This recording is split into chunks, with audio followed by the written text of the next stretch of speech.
आप सभी को जय मसीह की। Praise the Lord. आइए एक बार फिर हम वचन आधारित प्रार्थना के बारे में सीखेंगे। पिछले कई एपिसोड्स में हमने वचन आधारित प्रार्थना के बारे में सीखा, जहाँ पे हम बाइबल के एक पैसेजेस को लेते हैं और उसको हम पढ़ते हैं और उसके अनुसार हम प्रार्थना करते हैं और उसके बारे में हम सीखते हैं।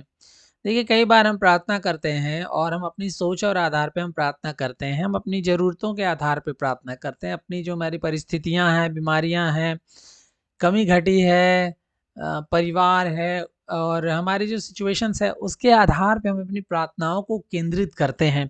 परंतु जब हम वचन आधारित प्रार्थना सीख रहे हैं, तो हमें वचन के आधार पे, जिसमें परमेश्वर केंद्र बिंदु है, यीशु मसीह हमारी प्रार्थनाओं का केंद्र बिंदु है, उसके अनुसार हमको प्रार्थना करना है और हमें समझना है कि हमारा परमेश्वर कौन है, उसने हमारे लिए क्या कार्य किए हैं। उसके आधार पे हमको अपनी प्रार्थनाओं को अलाइन करना है। सो आइए आज की प्रार्थना में हम चलेंगे, जहाँ पे शीर्षक जो है वो इफिसियों की पत्री 2 अध्याय के 1 से 10 पद से लिया गया है।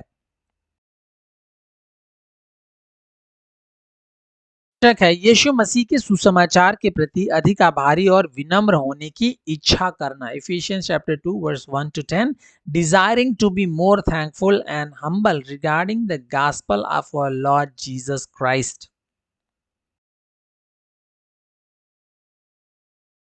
Passage Ephesians chapter 2 verse 1 to 10, आइए हम पढ़ते हैं। उसने तुम्हें भी जिलाया जो अपने अपराधों और पापों के कारण मरे हुए थे, जिनमें तुम पहले इस संसार की रीति पर और आकाश के अधिकार के हाकिम अर्थात उस आत्मा के अनुसार चलते थे, जो अब भी आज्ञा न मानने वालों में कार्य करता है। इनमें हम भी सबके सब पहले अपने शरीर की लालसाओं में दिन बिताते थे और शरीर और मन की इच्छाएं पूरी करते थे, और अन्य लोगों के समान स्वभाव ही से क्रोध की संतान थे। परंतु परमेश्वर ने, जो दया का धनी है, अपने उस बड़े प्रेम के कारण जिससे उसने हमसे प्रेम किया, जब हम अपराधों के कारण मरे हुए थे, तो हमें मसीह के साथ जिलाया। अनुग्रह ही से तुम्हारा उद्धार हुआ है। ने उसके साथ उठाया और स्वर्गीय स्थानों में उसके साथ बैठाया, कि वह अपनी उस कृपा से जो मसीह यीशु में हम पर है, आने वाले समयों में अपने अनुग्रह का असीम धन दिखाए। क्योंकि विश्वास के द्वारा अनुग्रह ही से तुम्हारा उद्धार हुआ है, और यह तुम्हारी ओर से नहीं, वरन परमेश्वर का दान है, और न कर्मों के कारण, ऐसा न हो कि कोई घमंड करे। क्योंकि जब हम उसके बनाए हुए हैं और मसीह यीशु में उन भले कामों के लिए सृजे गए हैं, जिन्हें परमेश्वर ने पहले से हमारे करने के लिए तैयार किया है। आमीन।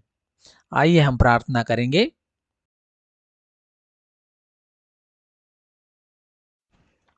हे महिमा में स्वर्गीय पिता, हम उस सुसमाचार की वास्तविकता को अंगीकार करते हैं, जिसे आपने हमें विश्वास के द्वारा अनुग्रह से प्रदान किया है। हे परमेश्वर, हमारा कोई भी काम, कोई भी अनुष्ठान, कोई भी प्रयास जो हम करते हैं, वह मसीह के पूर्ण किए गए कार्य में एक अंश भी नहीं जोड़ सकता है। अपनी पतित अवस्था में हम आपके क्रोध के अधीन रह रहे थे, पाप पूर्ण वासनाओं से प्रेरित थे, केवल अपने शरीर की संतुष्टि की तलाश में थे, खुद को बचाने में हम असमर्थ थे। हे परमेश्वर, आपके उद्धार के कार्य के लिए अपने दिलों को तैयार करने में भी हम असमर्थ थे, से मृत थे। हमारी इच्छाएं पाप के बंधन में थी, इसलिए हम आत्मिक रूप से असंवेदनशील थे और आपको प्रसन्न करने के लिए कुछ भी करने में पूरी तरह असमर्थ थे। अभी भी हम अपने उद्धार के लिए कुछ भी अच्छा नहीं कर सकते। हमारे धार्मिक समारोह, हमारी जाति विरासत, हमारे कानूनी अनुष्ठान, हमारे व्यक्तिगत उपलब्धियां और हमारा सारा मानवीय उत्साह और हमारा नश्वर घमंड और किसी भी प्रकार का बहाना आपकी दृष्टि में बिल्कुल भी सराहनीय नहीं है। इन बातों को आप नहीं सराहते हैं। आपकी दृष्टि में इन बातों का कोई मोल नहीं है।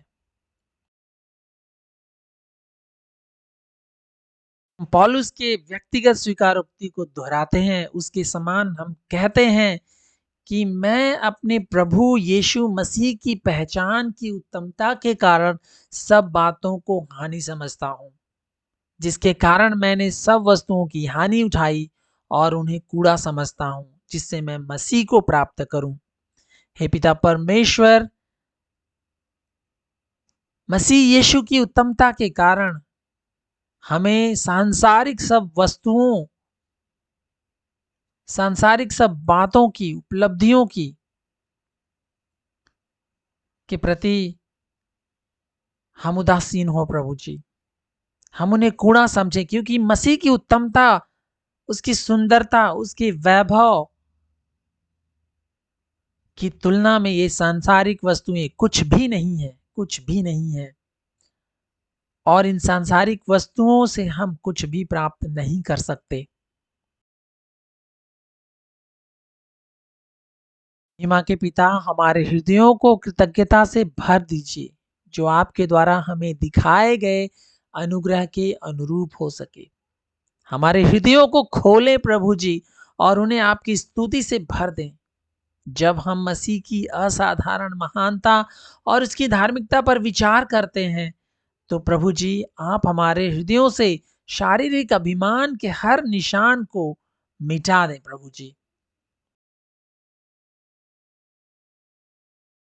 हाथ पर आनंदित होते हुए आपके सामने आते हैं प्रभु जी, कि हम आपके अनुग्रह से बचाए गए हैं, परंतु दूसरी ओर हम टूटे हुए पश्चातापी विनम्र पापियों के रूप में भी यह याद करते हुए आते हैं कि हम आपके अनुग्रह के बिल्कुल भी योग्य नहीं थे या नहीं हैं।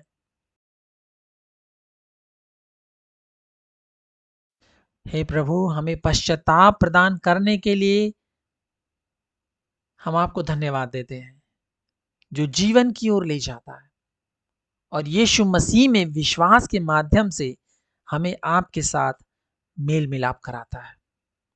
केवल विश्वास के द्वारा ही हम उस स्थान पर लाए गए हैं जहां हमारे सभी पाप क्षमा किए जाते हैं और हम स्वर्ग की आशा में सुरक्षित रहते हैं। हे प्रभु जी, हमारे पास कोई योग्यता नहीं थी, हमारे पास कोई खूबी नहीं थी, हमारे पास कोई वो बलिदान नहीं था, कोई भेंट नहीं थी जिसके द्वारा हम आपको प्रसन्न कर सकते थे, जिसके द्वारा हम अपने उद्धार को प्राप्त कर सकते थे, परंतु आपके इकलौते पुत्र के द्वारा, जो हमारे लिए सिद्ध बलिदान ठहरा, जिसने हमारे लिए प्रायश्चित की और जिस पर विश्वास करने के द्वारा हम उद्धार पाते हैं।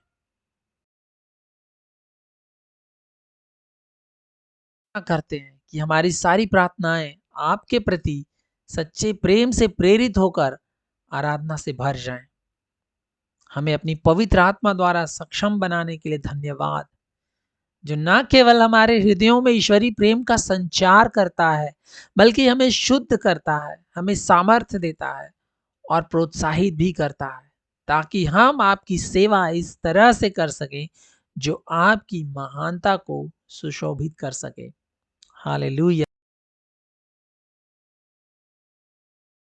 कृपया हमारी प्रार्थनाओं को सुन लें, क्योंकि हम आपके आत्मिक प्रावधानों की पूर्णता के लिए प्रार्थना करते हैं, ताकि हम वह सब बन सके जो आप चाहते हैं कि हम बने। हमारे एकमात्र उद्धारकर्ता और प्रभु यीशु मसीह के नाम में यह प्रार्थना मांगते हैं। आमीन। आमीन। आप सभी को जय मसीह की। परमेश्वर आप सभी को आशीष दे।